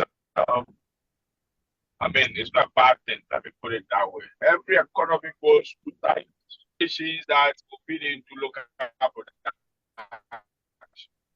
And so, you should know. Your line is not very clear. Your line keep breaking. I'm saying your line is breaking a little bit. Yeah, can you hear me? Yeah. Yes, I can hear you. I can hear you. Hello, can you hear me, please? Yeah, go ahead. Yeah, so what I mean is that, as a country, your economy is going to go through phases, right? There are times in the economy where you will need some input of your production to be important, right? And by so doing, whilst you are importing, you should know that over time, you graduate the country to local production. So, for instance, hello? Yeah, I'm listening. We are hearing you. Go ahead. So, for instance, I mean, we had agriculture policy, which maybe will enhance, poultry production. But then the poultry feed, they have to come from outside the country. Now, at the end of the day, what will you be doing? I mean, over time, that you continue to import this poultry feed from, outside the country, No.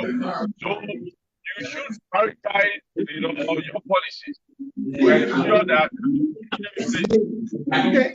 Okay, we are getting some feedback from Frederick Essel. Professor, hold on. We are getting some feedback from Frederick Essel. Can you mute Frederick Essel for us?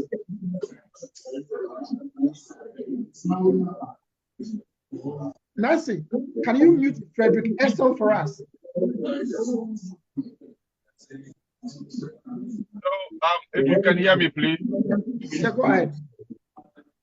Yeah, so you have to prioritize your importation. I mean, if it's machinery, then obviously those machines that are being imported has to turn up to full up production. But over time, you should be able to produce those machines in your own environment.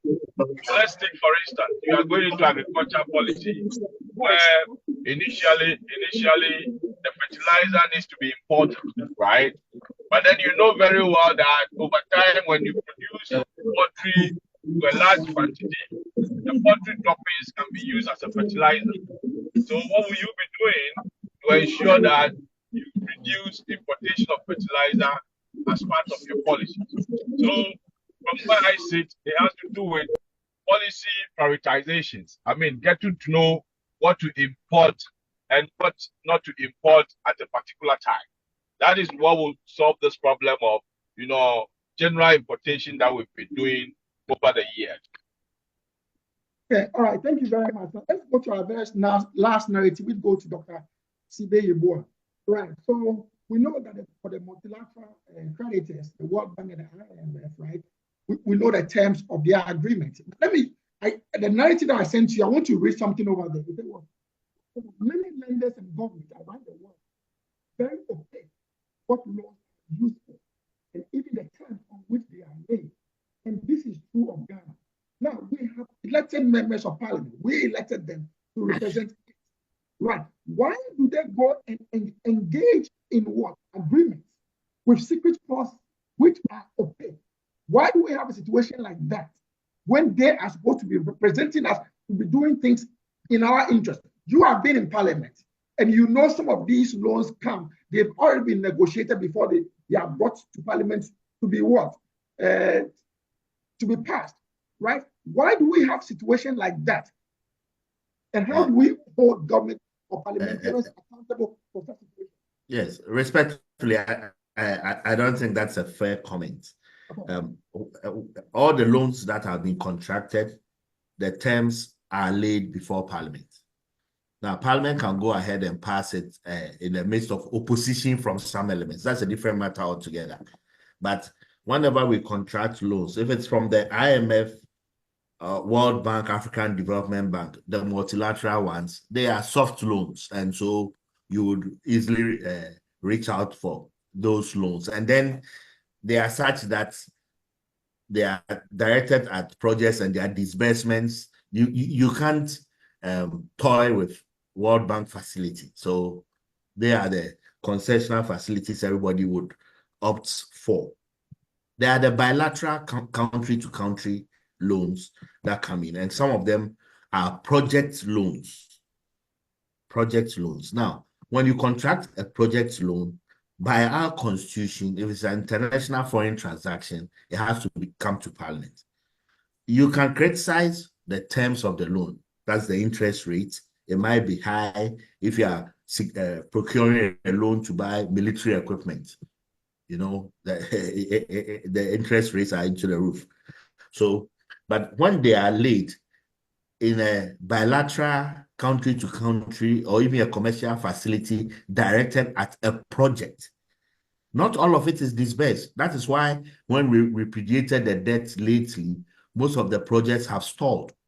So when Parliament has approved the loan, $50 million, when the project starts and the contractor raises a certificate, then he is paid directly from that project facility.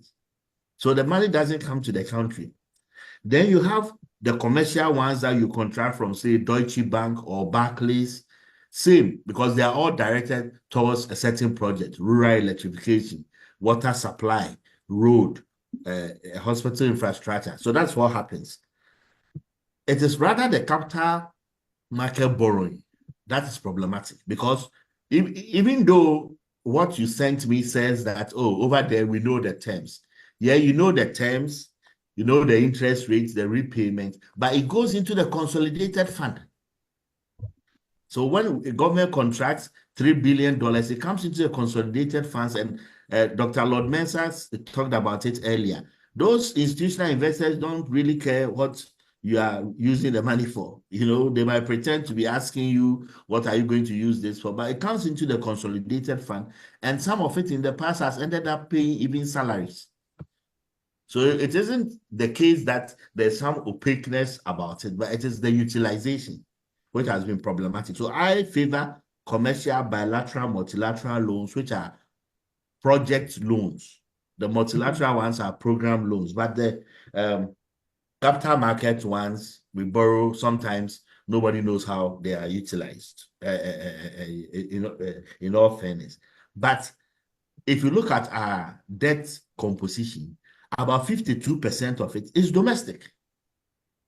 Now, the domestic borrowing also goes into the consolidated fund. So the government goes to the treasury bill market, the bond market on a Friday, it's an auction, and then it says, I need 4 billion cedis. Now, what is tendered is maybe 6 billion, it picks all of it. That one doesn't go to parliament. That one is not subjected to anybody's control. So the government just borrows it, 6 billion. It goes into the consolidated fund, and it is under the government's control. So that is where accountability and utilization issues really arise. So where we have to pay attention to is the domestic borrowing and the capital market bit, which goes into the pool known as the consolidated fund.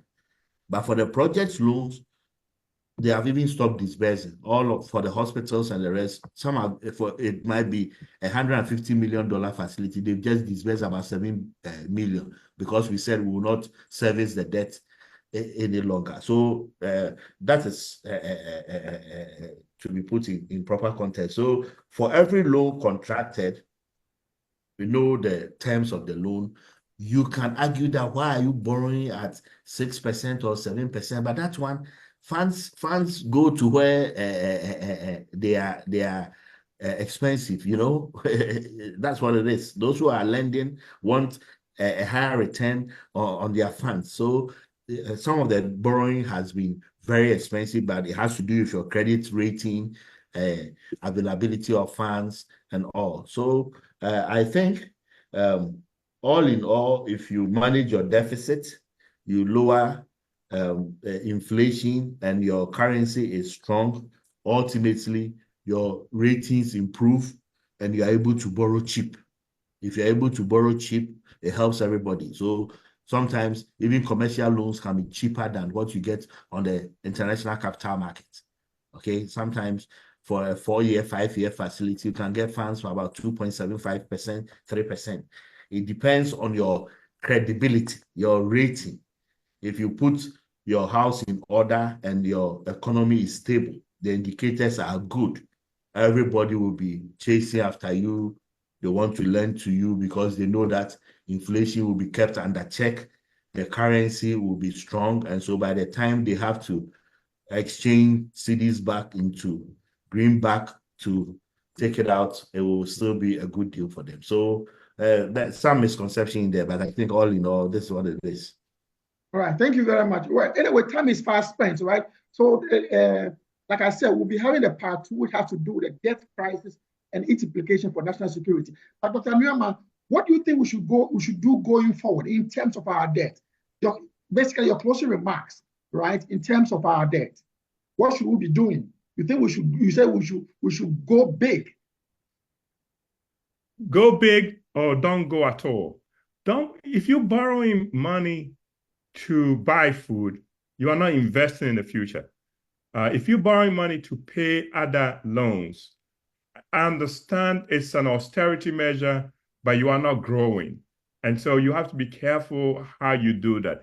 I'm not scared of debt. Let me also say that.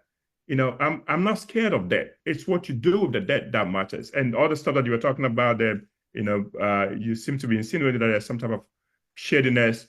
in how, particularly the domestic debt, as Dr. saying. Asibe, yeah. But there's a public policy fix to all of that. So if there's a problem of accountability, figure out a way to plug that hole, figure out a way to make sure that there's more public oversight of all of the stuff. But being scared of the debt doesn't necessarily mean that you're going to do any better, because you have to borrow money in order to invest if you don't have the resources yourself. So it's what you do within the terms that you are able to negotiate. And again, those terms reflect your own conditions, and your fiscal policy, and all those things come into play here. Some of the domestic borrowing is driven by the need to control inflation, because they use the domestic borrowing vehicle to mop up excess liquidity on the market. So high interest rates then encourages people to lend money in terms of buying bonds, all of that stuff. But then it starves the investor class of access to capital pools for investment. So in the end, you are eating the seed corn, and you are unable to invest in long-term prosperity.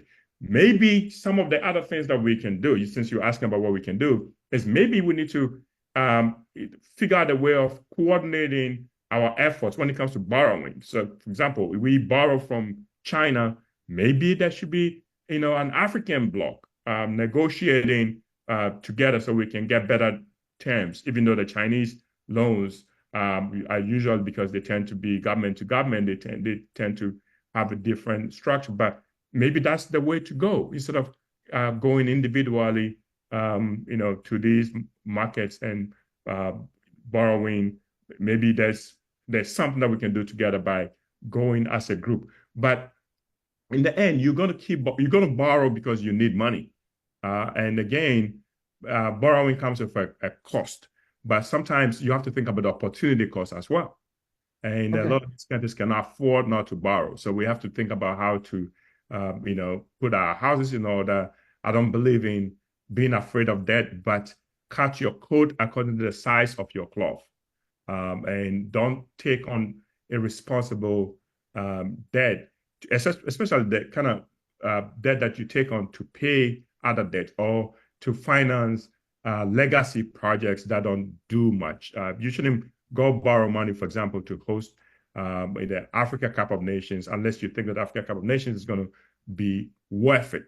It's going to bring in a lot of people, and open up sectors of your economy, that kind of stuff. So you should do all those things. Don't do it because the president wants to host Africa Cup of Nations before he leaves office. So things like that. But don't be afraid of that. Use it. It's a resource that's out there. We are entitled to it. We are entitled to it. So going to the IMF, we are entitled to it. So take it and use it wisely to aid in your development. But don't be reckless. Don't go and borrow it and use it to pay salaries. Figure out a way to pay salaries. If your bill is too high, this is what I like about Kenya. Ruto is a little sketchy, but he's managed, to come out of this crisis, slashing expenditure. That's another way of controlling it. So you're not borrowing money to pay bills that you can't afford. Why is Ghana's government so large? Why do we have so many ministers? Maybe we don't need that many ministers. But again, those are small things. They are marginal things, because even if you eliminate all of that waste, we are still in a deep hole because we don't produce enough revenue to cover our expenditure. Okay. So we have to keep borrowing. All right, thank you very much. Let's go to closing remarks. Let's go to Dr. Nyramba, right? Let's look at the situation. What should African countries be doing? Or let's say, in the case of Kenya, right? What should they be doing to reduce their debt, to move the country on the path of debt sustainability? What should they be doing based on the driver that you indicated earlier on? Yes, Prof.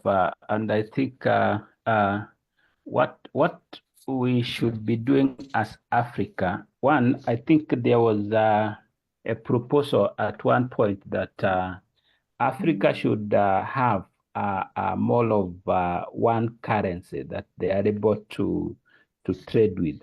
I think in Africa in general, we have the resources. We have the capital required And even as we borrow mainly is to acquire the capital, the infrastructure, to put up the infrastructure that would actually facilitate production. But looking at Africa, the resources that are there are the ones that again get utilized by the developed countries, which again we are borrowing from in order then to sell to us. And remember, even the much we borrow, because even if we are to borrow from a foreign market in order to pay salary, then we still need to convert that currency to domestic. So there is that element of the reason we borrow, especially when it is domestic, foreign currency. But when, as the Prof has said, if it means to import what we do not have, so be it, because it will be then again be utilized for purposes of enabling further production. And at that, then that loan should be in a position to pay itself. So one, and the foremost, my summation is that as Africa, we should only import what we do not have domestically. Rather, if we have something we can produce domestically, then it must be made expensive to import from external markets, especially outside Africa. And number two is that Africa should move more to that direction of thinking of how to go the Europe way. We can have our own Africa currency that we are able to trade amongst ourselves without directly having to be dictated by some currencies like the dollar. And then again, trade amongst ourselves. Let's have goods and services, raw material, finished good moving from Ghana to Kenya and back, rather than having, like, for example, we have some events, some ugly situations, like in Kenya, where some of the clothes that are produced in Kenya, they come back as second hand, and those are the clothes that we find cheap. And that's the element I'm saying.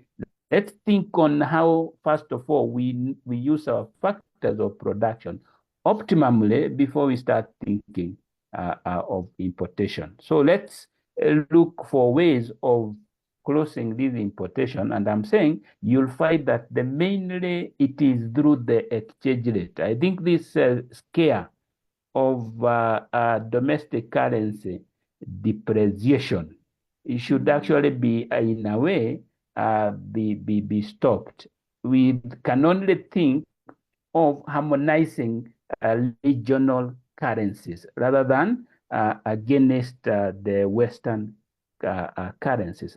To me, I think that's right. So in that case, if we are able to harmonize our local production and go first, we go Africa, then we may think of what we need to import without necessarily thinking that we can only develop by importing capitals from other areas. The same capital, you find it is available in Africa. And number two, of course, we need leadership that is more patriotic rather than individualistic.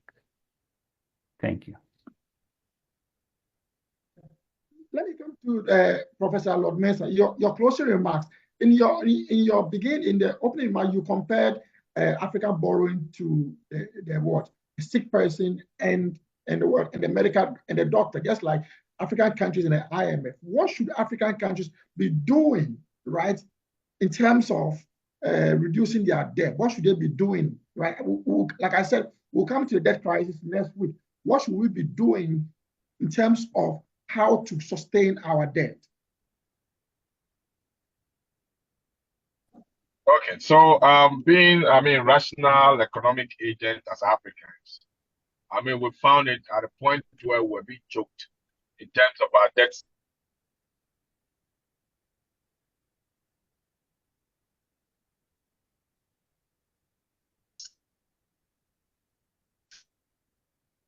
Professor Mensah, are you there?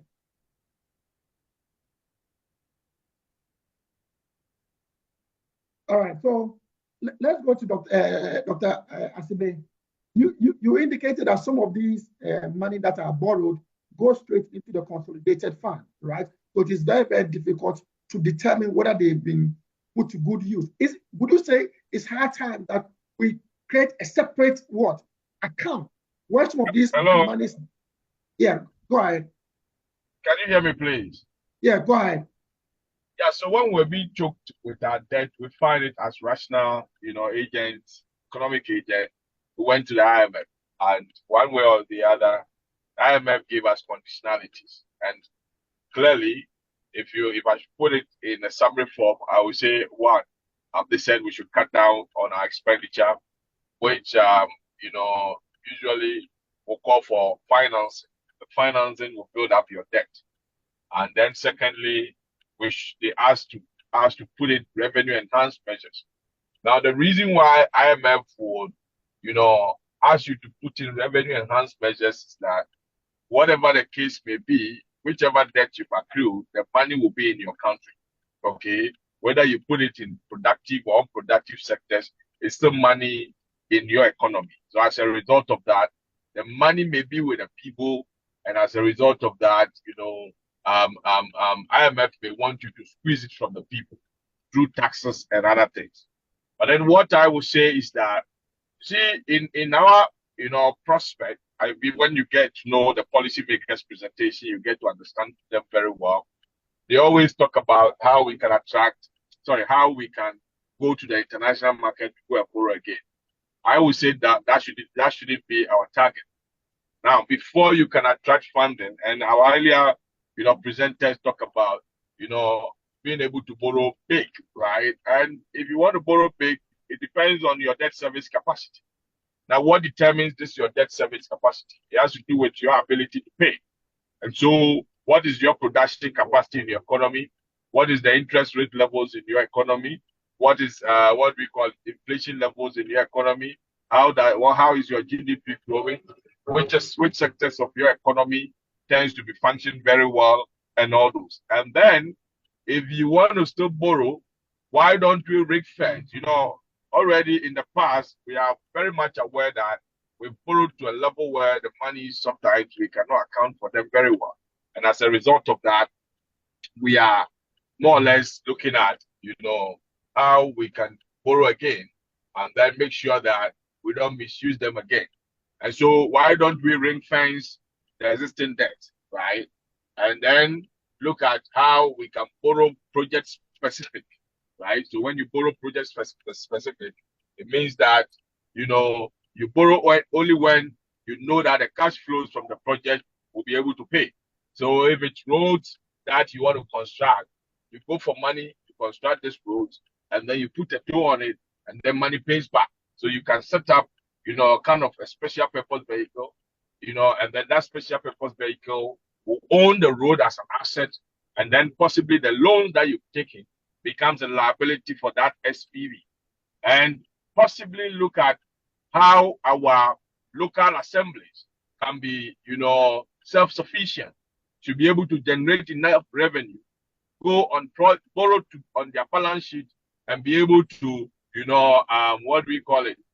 go into projects that they can use monies generated from the project to pay. So we can decentralize our development to the local levels. And by so doing, we should be able to see infrastructure growing, and then also be able to service our debt. So from where I sit, I think it has to do with how we can position the country to be able to improve on our debt service capacity. Okay, all right. Thank you very much. Okay, so Dr. Asibe, you have the final word. Listening to all these closing remarks, earlier you indicated that some of these loans, right, go into the consolidated fund. And because they go into the consolidated fund, we are not able to account or evaluate whether those monies went to the project that they were actually meant for. Going forward, shouldn't we try to find ways and means to resolve that? Because we know that we have the Public Financial Management Act of 2016. Shouldn't we create a different account where some of these loans goes into that so that they can be actually be monitored? I think I would go with Dr. Lord Mensah's suggestion of project-specific borrowing. Okay, so that we have borrowed to build this hospital. The money sits with the lender, they disperse as and when the project takes off and certificates are raised. So project specific. That means that we have to shy away from the capital markets where they don't really demand that you show what you are going to use the funds for. That's the truth. So a lot of the bilateral, if you go to China, for instance, we borrowed to build the gas plant at Atuabo. That was project specific, you know. There are a lot of funds that have come in directed at specific projects. So I agree entirely with that suggestion that we should look at project specific borrowing. Then also, I go back to say that if you put your house in order, if you stabilize the macroeconomy, we are all poorer anytime the economy deteriorates. Okay, so when you have a stable macroeconomy and you keep the indicators in check, low inflation, low rate of depreciation of the currency, it's good economics for everybody. You know, it improves the standard of living. It helps businesses. They are able to access cheap credit and all. So the fundamentals, having the fundamentals in check. Number one, you stabilize the macroeconomy, and then you keep a handle on it. It's one thing stabilizing the macroeconomy for a number of years, 2-3 years, and then when elections back on, you just turn away from it. No, you don't get any free points for saying that, oh, we did a strong economy in the first 3 years, and so now if things have deteriorated, it's good. So constantly, because all the things the IMF comes to preach to us, we know, you and I know, they are just back to the fundamentals of reining in spending, mobilizing revenue, doing the hardcore, sensible things that we wouldn't do in their absence. So you stabilize your macroeconomy, you go for project-specific borrowing. And as to borrowing big, I'm in agreement too that we have to stop these small freebies that we get here and there that do not really impact our economy. We are lower middle income country now. We have to play with the big boys, and our target should be the Mexicos and South Africans, and you know, those are the people we should be aiming at now. So I think there is hope, and then now that we are under a fund program, it brings discipline, which is always good. So we will navigate the election period under the fund program, and it is always a plus. Right. So thank you very much. Right. So at least today we'll be able to look at infrastructure development and debt. What we are thinking about doing next week is actually look at most of African countries are in debt crisis.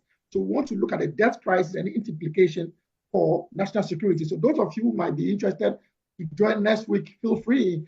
We are going to discuss the debt crisis and what national security based on what is actually happening in Kenya right now. So on this note, I want to say a thank you to Dr. Nuyama, Dr.